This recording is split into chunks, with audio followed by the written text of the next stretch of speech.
Shalom. Shalom. Shalom. Shalom. Puji Tuhan. Apa kabar? Luar biasa. Semuanya baik-baik pastinya ya. Ada sukacita pada pagi hari ini? Amin. Berkat kemurahan dan kasih Tuhan, Tuhan senantiasa memperhatikan kita, memelihara kita setiap hari, setiap saat, apapun yang terjadi, Tuhan senantiasa menyertai kita.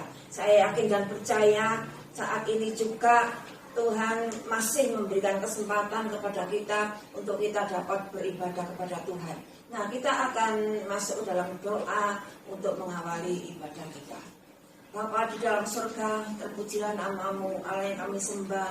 Di dalam nama Tuhan kami Yesus Kristus, kami bersyukur dan berterima kasih Tuhan atas penyertaan-Mu, perlindungan-Mu sepanjang hari, baik di dalam aktivitas kami masing-masing, di dalam apapun kehidupan kami Tuhan, Engkau senantiasa ada.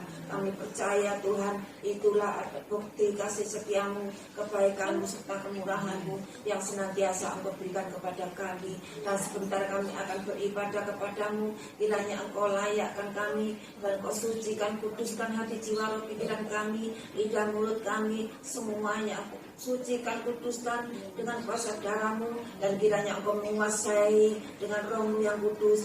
Engkau memberkati ibadah pelayanan kami sehingga boleh berkenan di hati Tuhan.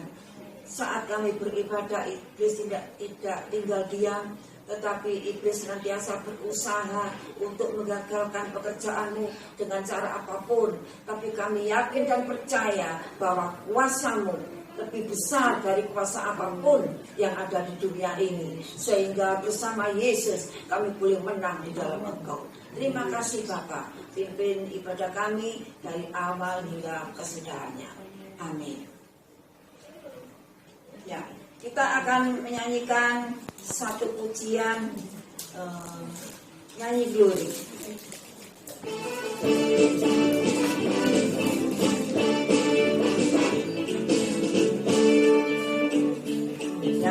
Glory, glory, glory bagi Sang Raja. Oh nyanyi glory, glory, glory bagi Sang Raja. Nyanyi glory, glory, glory bagi Sang Raja. Mari rayakan dan nyanyi. Mari serukan, serukan bahwa Yesus Sang Raja. Oh mari serukan, serukan bahwa Yesus Sang Raja. Mari serukan, serukan bahwa Yesus Sang Raja. Mari rayakan dan nyanyi.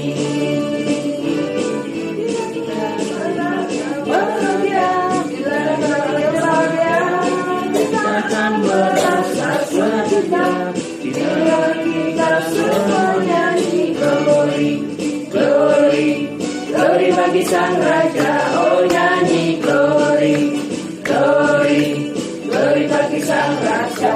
Nyanyi glory, glory, glory bagi Sang Raja. Mari rayakan dan nyanyi. Untuk kami Dia lahir, untuk kami Dia mati untuk kami semua. Dia Yesus Tuhan kami, Dia Yesus Allah kami, tanpa nebus juru selamat dunia. Dia itu firman Allah yang turun ke bumi, menjadi sama dengan manusia. Dia mati untuk kami, Dia mati untuk kami, tanpa nebus juru selamat dunia. Kita akan segera mendengarkan firman Tuhan, dan sebelumnya kita angkat doa dan Bapak Kusmo turun berdoa untuk firman Tuhan.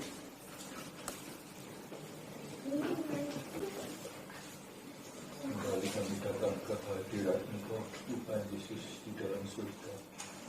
Segala berkat, kemurahan, pemeliharaan, perlindungan setiap saat dalam setiap hari dan setiap saat dalam kehidupan kami masing-masing sampai pada malam hari ini. Engkau perkenankan kami semuanya datang berhibur, menyembah dan mengucap syukur kehadirat Engkau, terutama di dalam ibadah malam Natal ini Tuhan. Kiranya Tuhan juga turut campur tangan, Tuhan yang memberikan kekuatan, Tuhan yang hadir dalam setiap ibadah kami pada saat ini Tuhan, sehingga kami boleh menerima berkat, yaitu berkat yang rohani, berkat firman yang menguatkan kehidupan kami untuk ada peningkatan di dalam ketumbuhan hidup rohani kami masing-masing. Terima kasih ya Tuhan, pakai hamba-Mu di dalam penyampaian firman agar menjadi juga berkat bagi kami semuanya Tuhan. Ada kuasa lain, kuasa yang bukan milik Engkau yang akan mengganggu, masih mengganggu di dalam jalannya ibadah ini. Hanya kami perintahkan dalam nama Tuhan Yesus Kristus, jauhkan dan lepaskan usir keluar Tuhan, dan Roh Kudus kuasa-Mu saja ada di tengah-tengah, memimpin di dalam ibadah ini Tuhan sampai pada akhirnya, dan kami boleh menerima berkat firman-Mu. Pakai hamba-Mu yang menyampaikan firman-Mu dengan hikmat yang dari Engkau, dengan urapan Roh Kudus juga. Terima kasih ya Tuhan, semua kami serahkan di dalam Engkau. Tuhan bekerja buat kami masing-masing semuanya, dalam nama Tuhan Yesus Kristus. Haleluya. Amin. Sebelum mendengarkan firman Tuhan, penyalaan lilin disertai dengan pujian malam kudus. Ya. Untuk itu saya undang gembala untuk menyalakan lilin.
Saudara, suasana Natal kali ini sangat berbeda dengan tahun-tahun sebelumnya. Jika tahun yang lalu diwarnai dengan berbagai macam acara yang pastinya menarik dan menghibur, juga disertai dengan gebiar hadiah Natal, bingkisan Natal. Kalau pada tahun yang lalu bisa bersalam-salaman, sambil cipika-cipiki, sambil berpelukan. Tetapi sekarang diwarnai dengan pandemi, diwarnai dengan COVID-19. Dampaknya sangat banyak. Sebelum pergi ke gereja, pastikan tubuh ini sehat. Pastikan tubuh ini kuat. Yang batuk, yang pilek, yang panas, tidak boleh datang ke gereja. Kemudian yang sangat menyedihkan, lansia dan anak-anak juga tidak diperkenankan ke gereja. Bahkan sebelum masuk gereja harus cuci tangan, di dalam gereja harus memakai masker, harus jaga jarak. Nah, ini situasi Natal sekarang ini jauh berbeda dengan waktu Natal yang lalu. Namun kita lihat, janganlah situasi seperti sekarang ini membuat kita itu malas. Janganlah situasi seperti sekarang ini membuat sukacita hilang. Janganlah situasi sekarang ini membuat semangat kita kendor. Tetapi justru kita harus makin bersemangat di dalam Tuhan. Mengapa? Justru roh kita harus semakin menyala-nyala di dalam Tuhan. Nah, tema Natal kali ini sesuai dengan instruksi dari pusat BPH, yaitu Allah menyertai kita. Matius 1 ayat 23. Nah, sehubungan dengan tema tersebut, kita akan sama-sama belajar firman Tuhan tentang bagaimana sih Allah menyertai kita. Nah, untuk itu saya ambil dari 2 Tawarik, ya, 2 Tawarik 32. Nah, ini bacaan kita pada pagi hari ini. 2 Tawarik 32 ayat 1 sampai dengan 19. Saya tidak baca semua, tapi yang perlu saya baca ayat 7 dan 8. Kuatkanlah, sudah menemukan ayatnya semua? Sudah ya? Kuatkanlah dan teguhkanlah hatimu. Janganlah takut akan dan terkejut terhadap Raja Asyur serta seluruh raskar yang menyertainya. Karena yang menyertai kita lebih banyak daripada yang menyertai dia. Ayat 8. Yang menyertai dia adalah tangan manusia, tetapi yang menyertai kita adalah Tuhan Allah kita, yang membantu kita dan melakukan peperangan kita. Nah, pastinya dalam perikop ini kita sudah tahu ya, bahwa dalam perikop ini dikisahkan tentang Raja Asyur yang berniat untuk merebut Yehuda, di mana Yehuda itu rajanya adalah Hizkia. Hizkia adalah seorang raja yang saleh, seorang raja yang percaya kepada Tuhan dengan sepenuh hatinya, setia dan taat dalam memelihara dan melakukan perintah-perintah Allah. Hizkia bergantung sepenuhnya kepada Tuhan. Ini Hizkia. Nah, kita lihat di sisi lain. Ini kan bacaannya kan Hizkia dan Sanherib. Ya. Di sisi lain, Sanherib adalah Raja Asyur. Raja Asyur ini terkenal karena hasil karya kemiliterannya. Juga terkenal karena kebudayaannya. Tapi Raja Sanherib ini menyembah berhala. Nah, kita lihat sekarang di dalam ayat 1. Sanherib mengepung, menyerbu, dan ingin membunuh Hizkia. Pastinya kita bertanya-tanya mengapa Sanherib Raja Asyur ingin membunuh Hizkia Raja Yehuda. Mengapa? Karena bertentangan. Kalau Hizkia itu menyembah Tuhan Allah kita, yaitu Yesus Kristus, tetapi Sanherib menyembah berhala. Nah, saudara, sebagai saudara dan saya sebagai orang Kristen yang menyandang predikat anak-anak Allah, ya, kita semua sudah diangkat jadi anak-anak Allah di dalam Roma 8 ayat 16. Kita harus menyadari panggilan kita terhadap panggilan Tuhan terhadap kita. Apa panggilan Tuhan terhadap kita? Yaitu kita harus mengikuti jejaknya. Apa sih jejak? Jejak Yesus itu apa? Yaitu mengikuti jejak Yesus, menderita.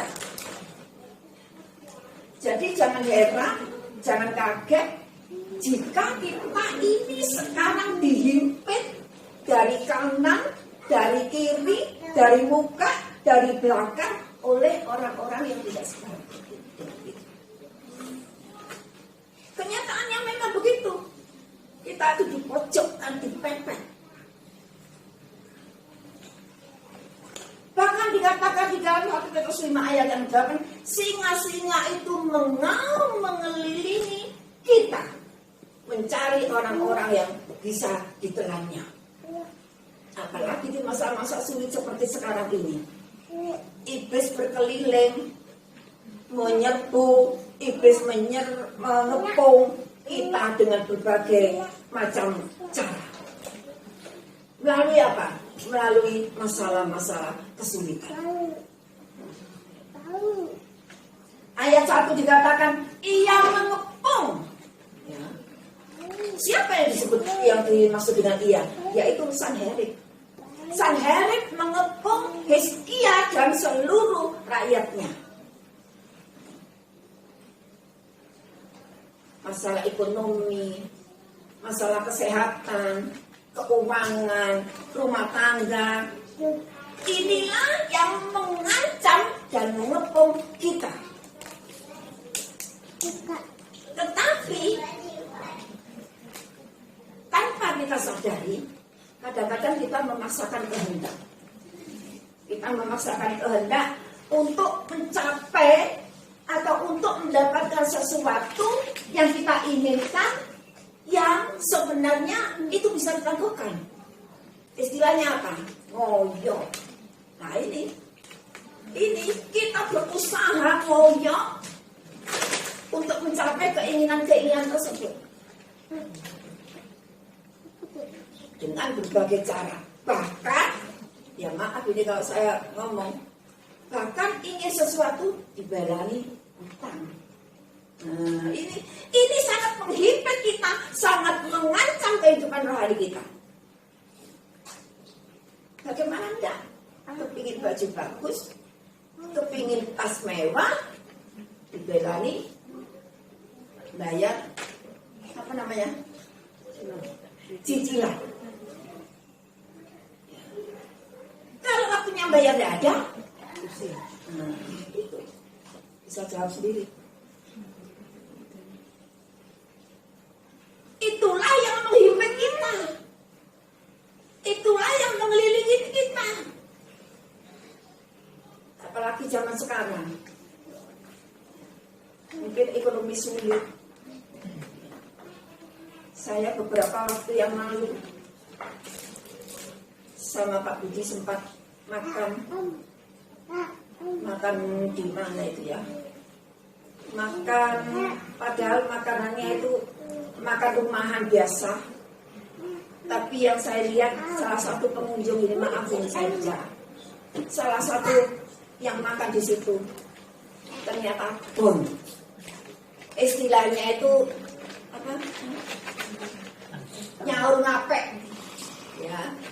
Makan sekarang, bayarnya makan berikutnya. Nanti makan berikutnya, bayar yang kemarin. Begitu terus saya dengar, meskipun saya tidak tahu, tapi saya mendengar perkataan antara si pengunjung ini dengan si penjual. Bonus apa? Waduh. Soal makan aja kok. Nah itulah satu bukti kesulitan-kesulitan yang sangat menghimpit. Tapi saya bersyukur dan terima kasih pada Tuhan. Saya yakin dan percaya bahwa kita anak-anak Allah tidak akan kelaparan. Amin. Tidak akan kita itu ditinggalkan oleh Tuhan. Iya. Nah ini saudara, sudah Markus 4 ayat 18-19 mendengar firman, kemudian masuklah kekhawatiran dunia dan keinginan-keinginan daging, lalu menghimpit firman itu sehingga tidak berbuah. Lukas 8:14 mendengar firman dalam pertumbuhannya. Setelah mendengar firman, ini pas di dalam perjalanan hidupnya itu terhimpit oleh kekhawatiran dunia, terhimpit oleh kekayaan dan kenikmatan hidup sehingga tidak menghasilkan buah yang matang. Artinya belum waktunya matang sudah rontok. Ini perlu kita perhatikan. Sebab itu sebagai orang yang percaya kepada Yesus, kita harus waspada. Kita harus berhati-hati supaya kita tidak terbuai oleh kenikmatan hidup. Supaya kita tidak terpedaya oleh tipu muslihat iblis. Dan kita harus menjaga hati dan pikiran kita. Mengapa? Supaya kita tidak tergiur oleh berhala-berhala yang bisu. Apa sih berhala itu? Maaf ini saya perlu sampaikan ini. Saya agak nyimpang sedikit, tapi perlu saya sampaikan sebab ini yang disembah oleh Sang Heri. Berhala itu adalah kayu yang diukir atau campuran semen dan pasir yang dibentuk, yang dipahat, atau dari bahan lain seperti emas, perak yang dibentuk kemudian dipercantik. Dan dikatakan di ayat ini, semua itu dibuat oleh tangan manusia. Yeremia 10 ayat 5 dikatakan, berhala itu adalah orang-orang yang dipasang di sawah atau di kebun, tidak dapat bicara, harus diangkat, tidak dapat melangkah, artinya tidak dapat berjalan, tidak dapat berbuat jahat, dan tidak dapat berbuat baik.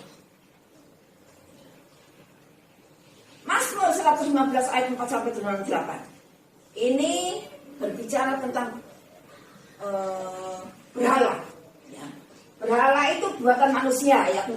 Ayat 5, tidak punya mulut tidak dapat bicara. Punya mata tidak dapat melihat, punya telinga tidak dapat mendengar, punya hidung tidak dapat mencium, punya tangan tidak dapat meraba, punya kaki tidak dapat bicara. Ya orang-orangan mati. Tidak dapat apa-apa, percuma. Nah, kita kembali ke firman Tuhan di dalam bacaan semula. 2 Tawarik 32 ayat 1b. Ia, siapa ia? Yaitu Sanherib mengepung dan berniat merebutnya. Mengepung dan berniat merebutnya. Seperti saya katakan tadi bahwa kehidupan manusia itu seringkali diwarnai oleh kesulitan-kesulitan hidup, oleh masalah-masalah dan lain sebagainya. Ini yang mengepung kita, menyerang, bahkan dikatakan di sini berniat untuk merebut. Berniat untuk merebutnya. Apa yang direbut? Yang direbut adalah hati dan pikiran kita. Nah, ini yang diincar oleh iblis. Ini yang menjadi sasaran utama iblis. Hati dan pikiran kita. Itu yang akan direbut oleh iblis. Hati-hati ya. Kalau saya tidak enak badan gitu, anak saya selalu mengingatkan pikiran.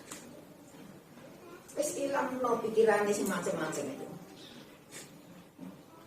Kita harus berserah kepada Tuhan. Kita harus percaya kepada Tuhan.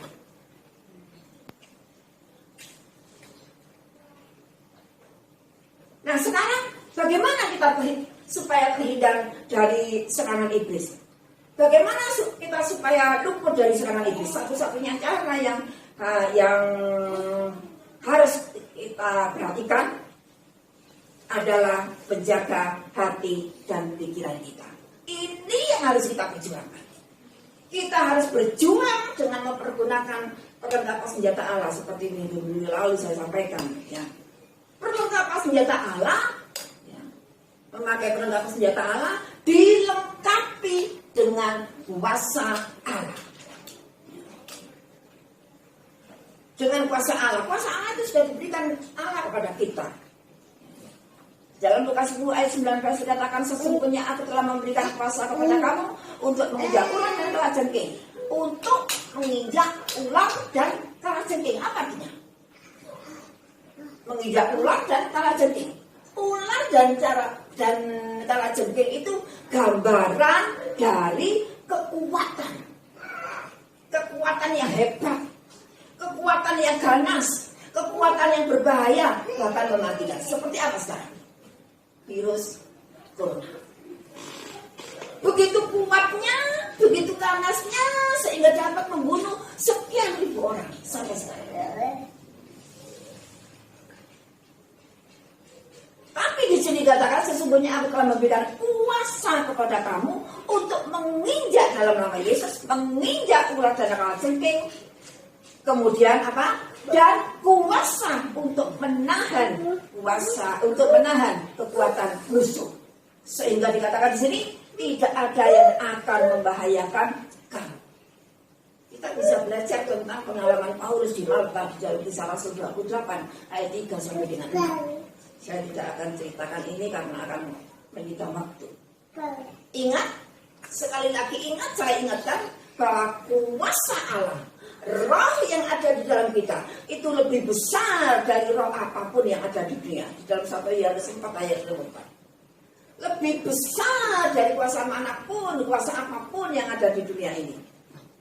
Makanya kita perlu dan harus menjaga hati dan pikiran kita, supaya jangan sampai hati dan pikiran kita selalu dipenuhi dengan perkara-perkara dunia. Jangan sampai hati dan pikiran kita disibukkan dengan hal-hal yang tidak ada artinya, disibukkan dengan hal-hal yang sia-sia. Sehingga apa? Kalau waktu-waktu kita itu disibukkan dengan hal-hal yang sia-sia, maka waktu kita itu terbatas. Dikatakan firman Tuhan itu terhimpit, sehingga tidak ada waktu lagi untuk Tuhan. Ini sangat disayangkan. Nah, ini yang harus kita jaga. Ini yang harus kita jaga. Jangan sampai kita itu asik dengan kenikmatan dunia.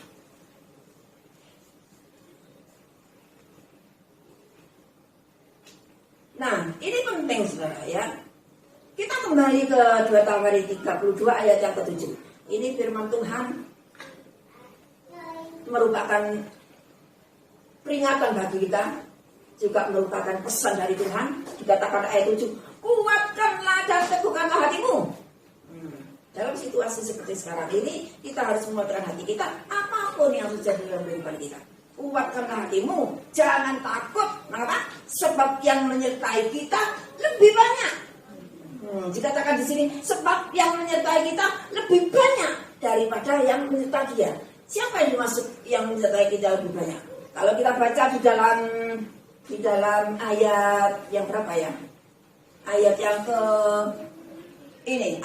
ke-21. Lalu Tuhan mengirim malaikat yang melenyapkan semua pahlawan yang gagah perkasa, pemuka dan panglima yang ada di perkemahan Raja Asyur, sehingga ia kemalu-maluan kembali ke negerinya. Kemudian ia ditewaskan dengan pedang oleh anak kandungnya sendiri ketika ia memasuki rumah Allahnya. Allahnya siapa? Allahnya Sanherib. Siapa Allahnya Sanherib? Berhala. Nah, ini berarti yang dimasukkan di sini, sebab yang menyertai kita lebih banyak adalah malaikat-malaikat Tuhan. Sebab itu pagi hari ini saya mengajak kita semua, dalam hal apapun kita tidak usah takut, kita tidak usah khawatir, kita tidak usah cemas, sebab Allah senantiasa menyertai kita. Ayat 8, yang menyertai dia adalah tangan manusia. Siapa yang dimaksud dengan dia? Yaitu Sanherib. Yang menyertai dia adalah tangan manusia, tetapi yang menyertai kita adalah Tuhan Allah kita. Amin. Yang menyertai kita adalah Tuhan Allah kita.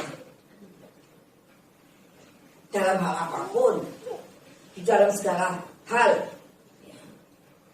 Dikatakan di Roma 8 ayat 28, dikatakan di situ, Allah turut bekerja untuk kebaikan siapa? Untuk kebaikan siapa? Untuk kebaikan kita. Bagi siapa? Bagi orang yang mengasihi dia. Allah turut bekerja untuk kebaikan kita, tapi bagi orang yang mengasihi dia. Kalau kita itu mengasihi dia, pasti kita dapat melakukan apa yang Tuhan mau. Dan bisa dipastikan kita bisa bertahan di dalam Tuhan, sebab Allah menyertai kita.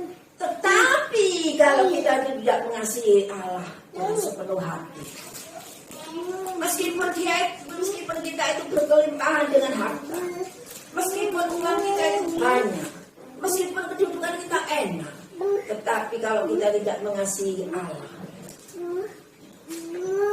pasti kita tidak akan mendapatkan apa-apa.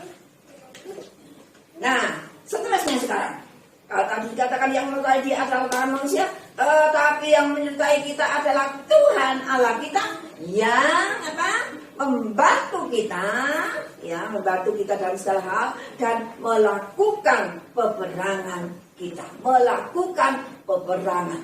Berarti di dalam pergumulan kita, di dalam perjuangan kita, dalam hal apapun, kita tidak sendiri. Tetapi Allah menyertai kita. Dikatakan di sini, Allah membantu kita, sebab Dia yang berperang. Dia menjadi pembela kita. Nah ini saudara, kejadian ini juga dialami oleh Yesus. Yesus menderita sejak lahir dalam Matius 2 ayat 13 sampai dengan 15. Mengapa? Sejak lahir. Saya kemarin menata palungan ini, saya katakan ke Pak Budi, serahkan palungan ke Tuhan Yesus. Kasihan. Lahir di palungan yang hina, cuaca dingin, tidak ada tempat. Saya melihat, padahal ini mereka, tapi seolah-olah saya melihat Yesus. Kasihan. Ini penderitaan yang luar biasa. Mengapa? Sebab dikatakan di dalam Matius 2 itu, Herodes hendak membunuhnya. Herodes hendak membunuh Yesus. Sebab itu Allah menyuruh malaikatnya untuk membawa bayi Yesus keluar dari negeri itu. Menyuruh malaikatnya menyampaikan pesan kepada Maria dan Yusuf. Akhirnya keluarlah dari negeri itu. Bacaan ini di dalam Matius 2 ayat 13 sampai dengan 15. Bahkan tidak hanya sampai di situ, tetapi sampai akhir hidupnya Yesus sangat menderita. Sampai mati pun sangat menderita. Tetapi yang perlu kita garisbawahi, yang perlu kita syukuri adalah Allah menyertai kita. Yesus tetap taat kepada Allah. Dan ia belajar. Kalau Yesus mau belajar taat kepada Allah, kita sebagai pengikutnya, hendaknya kita juga mau belajar taat kepada Allah. Supaya apa? supaya kita senantiasa ada dalam penyertaan Tuhan. Amin. Tuhan Yesus memberkati. Kita akan segera menyanyikan, mungkin di lembaran tidak ada ya. Saya kira hafal semua ya. Siapa?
menempatkan firman di dalam kehidupan mereka untuk menuju jalan kebenaran dan kehidupan. Kami bersyukur pagi ini Tuhan kami boleh menikmati ibadah Paskah, ibadah Natal, yang mana saat kita merayakan bersama-sama, kiranya melalui Natal ini meskipun di dalam suasana yang sangat tidak menyenangkan, tapi kami bersyukur Engkau hadir dalam kehidupan kami ya Bapak. Terima kasih Bapak, kami serahkan dalam tangan-Mu, di dalam nama Kristus kami sudah berdoa dan ucap syukur. Amin. Puji nama Tuhan, ibadah Natal sudah selesai. Sebentar kita akhiri. Biarlah damai Natal ini membawa kita tambah hari dekat kepada Tuhan. Kita tidak tahu tahun 2021 apa yang terjadi, tapi Allah menyertai kita sampai ke kita. Kita akan punya sebuah lagu. Kita berdiri bersama-sama, kita angkat tangan. damai sejahtera seperti sungai yang tidak pernah kering. Glory, haleluya. Ku sembah Kau Yesus, ku sembah Kau. Sekali lagi damai sejahtera. Damai sejahtera-Mu seperti sungai yang tidak pernah kering. Glory, haleluya. Ku sembah Kau Yesus, ku sembah Kau. Sekali katamu sembah Tuhan. Ku sembah Kau Yesus, ku sembah Sekali Kau. lagi katakan sembah. Ku sembah Kau Yesus, ku sembah Kau. Terima kasih Tuhan, sungguh besar kasih setiamu. Engkau sudah memberikan kami firman yang indah, di mana firman ini akan memberikan tuntunan kami untuk menutup tahun 2020. Biarlah Tuhan, damai Natal, Allah beserta kita, mulai hari ini, pagi ini, sampai Tuhan datang lagi. Saudaraku sekalian, mari kita arahkan pandang kita ke atas. Kita akan tutup ibadah ini.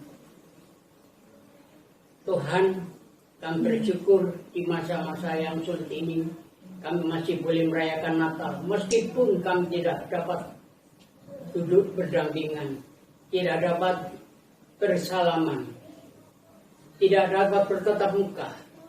Tetapi kami percaya Bapa, apa yang sudah Engkau lakukan hari ini, kami boleh mengalami sukacita karena Tuhan sudah menjadikan pada kami, yaitu Tuhan akan menyertai kami sekalian. Terima kasih Bapak, terpujilah nama Tuhan. Kau sudah memimpin ibadah ini dari awal pertengahan akhirnya. Kami juga berdoa, kami bawa bangsa dan negara kami, terutama Presiden kami Joko Widodo Tuhan, bersama wakil para menteri, abri dan kepolisian. Jangan biarkan negeri kami ini Tuhan selalu diliputi oleh kebencian, diliputi oleh kekecurangan, tetapi bila damai sejahtera dari Allah Bapa turun hari ini kepada seluruh bangsa Indonesia, dimanapun mereka berada, Tuhan akan menyertai Tuhan, pimpin Tuhan semuanya. Terima kasih Bapa, terpujilah nama. Kami serahkan dalam tangan-Mu, sebentar lagi kami akan berbicara satu sama lain. Biarlah kita angkat tangan ke atas sekali lagi. Ulanglah dengan sejahtera. Terimalah berkat dari Allah Bapa, Allah Putra dan Allah Kudus akan menyertai saudara hari ini sampai Tuhan datang kembali. Kita percaya, katakan amin. Puji nama Tuhan. Selamat Natal. Tuhan Yesus memberkati.